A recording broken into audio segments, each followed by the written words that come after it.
أعوذ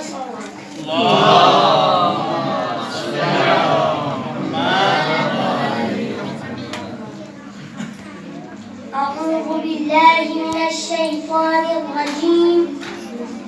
بسم الله الرحمن الرحيم.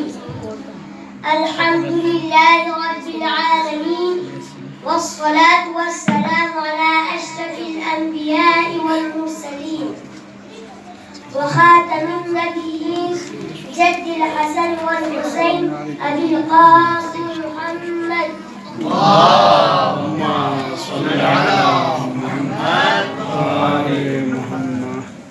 وبعد، فمن كلامه تعالى: وقضى ربك ألا تعبدوا إلا إياه وبالوالدين إحسانا إما يبلغن عندك الكبر أحدهما أو كلاهما فلا تقل لهما أف ولا تنهرهما وقل لهما قولا كريما واخفض لهما جناح الذل من الرحمة وقل رب ارحمهما كما ربياني صغيرا.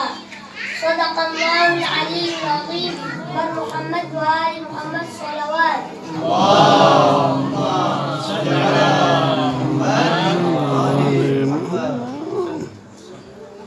ہمارا آج کا موضوع والدین کے حقوق کی اہمیت ہے. جیسا کہ رسول خدا صلی اللہ علیہ وآلہ وسلم فرماتے ہیں: لما سئل عن حق الوالدین علی ولدہما، جب آپ سے پوچھا گیا کہ بیٹے پر والدین کا کیا حق ہے، تو آپ صلی اللہ علیہ وآلہ وسلم نے فرمایا: ہما جنتک و نار، وہ دونوں تمہاری جنت اور تمہاری جہنم ہے. اس حدیث میں جنت سے یہ مراد ہے کہ اگر ہم ان کو خوش رکھیں اور ان کا کہنا مانے تو وہ ہمارے جنت میں جانے کا سبب بنے گا. اور جہنم سے یہ مراد ہے ان کو خوش نہ رکھے اور ان کی اطاعت نہ کرے تو وہ ہمارے جہنم میں جانے کا سبب بنے گا. ایک اور مقام پر رسول خدا صلی اللہ علیہ وآلہ وسلم فرماتے ہیں: رضا ربی فی رضا الوالد، یعنی اللہ کی رضایت والد کی رضایت میں ہے. وسخط ربی فی سخط الوالد، اور اللہ کی ناراضگی والد کی ناراضگی میں ہے. جابر بن عبداللہ الانصاری صحیح بخاری میں روایت کرتے ہیں: سألت النبی صلی اللہ علیہ وآلہ وسلم، کہ میں نے رسول خدا صلی اللہ علیہ وآلہ وسلم سے سوال کیا: ای العمل احب الی اللہ، کون سا کام اللہ تعالیٰ کے نزدیک سب سے بہتر ہے؟ تو آپ صلی اللہ علیہ وآلہ وسلم نے فرمایا: الصلاۃ علی وقتها، نماز کو وقت پر پڑھنا. تو عبداللہ بندہ کہتا ہے اس کے بعد کون سا کام ہے؟ تو آپ صلی اللہ علیہ وآلہ وسلم نے فرمایا: ثم بر الوالدین، اس کے بعد والدین کے ساتھ نیکی کرنا اللہ تعالیٰ کو سب سے زیادہ پسند ہے. امام زین العابدین علیہ السلام فرماتے ہیں: اللہم اجعلنی اہابہما حیبۃ السلطان العظیم، اے اللہ مجھے اپنے والدین سے اس طرح ڈروں جس طرح لوگ ایک اصوف بادشاہ سے ڈرتے ہیں، یعنی وہ حد سے زیادہ ظلم کرنے والے بادشاہ سے ڈرتے ہیں. وَأَبَرُّهُمَا بِالرَّحْمِ الرَّؤُوفِ، اور میں ان کے ساتھ اس طرح نہیں کروں جس طرح ایک رؤوف اپنے چھوٹے بچے کے ساتھ کرتی ہے. وَاجْعَلْ طَاعَتِي لِوَالِدَيَّ فرماتے ہیں وبری بہما، اور جو میں والدین کے ساتھ نیکی کرتا ہوں اس کو مجھے قرار دے.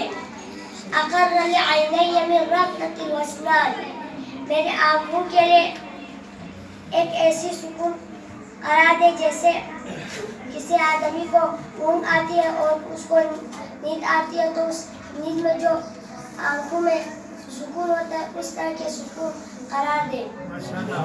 وَأَخْرَجَ لِصَدْرِهِ مِنْ شَرْبَةِ الظَّمْآنِ، اور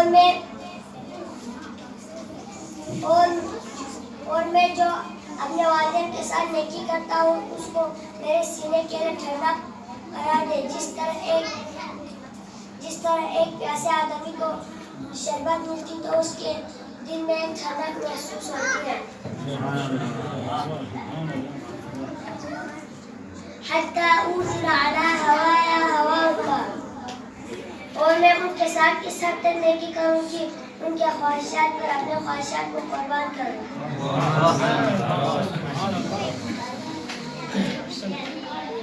امام محمد باقر علیہ السلام فرماتے ہیں ثلاث لم يجعل الله لأحد فيهن رخصة، تین ایسی چیزیں ہیں جن میں اللہ تعالیٰ نے کسی کو مخالفت کی اجازت نہیں رکھی. اداء الامانة الى البر والفاجر، امانت میں خیانت نہیں کرنا چاہے وہ صاحب امانت اچھے ہو یا برے. والوفاء بالعهد للبر والفاجر، اور وعدہ خلافی نہیں کرنا چاہے جس سے آپ نے وعدہ کیا ہو اچھے ہو یا برے. وبر الوالدین برین کانا او فاجرین، اور والدین کے ساتھ نیکی کرنا چاہے والدین اچھے ہو یا برے. ایک موقع پر امام رضا علیہ السلام فرماتے ہیں ان اللہ امر بالشکر له وللوالدین، بے شک اللہ تعالیٰ نے یہ حکم دیا ہے کہ اپنے والدین اور میرے شکر ادا کرو. ومن لم یشکر والدین، اگر جو والدین کا شکر ادا نہیں کرے گا لم یشکر اللہ، گویا اس نے اللہ تعالیٰ کا شکریہ ادا نہیں کیا. اور آخر میں دعا کرنا چاہتا ہوں کہ ہمیں اپنے والدین کے ساتھ نیکی کرنے اور ان کے حقوق کو ادا کرنے کی توفیق عطا فرما. ربنا تقبل منا انك انت السميع العليم.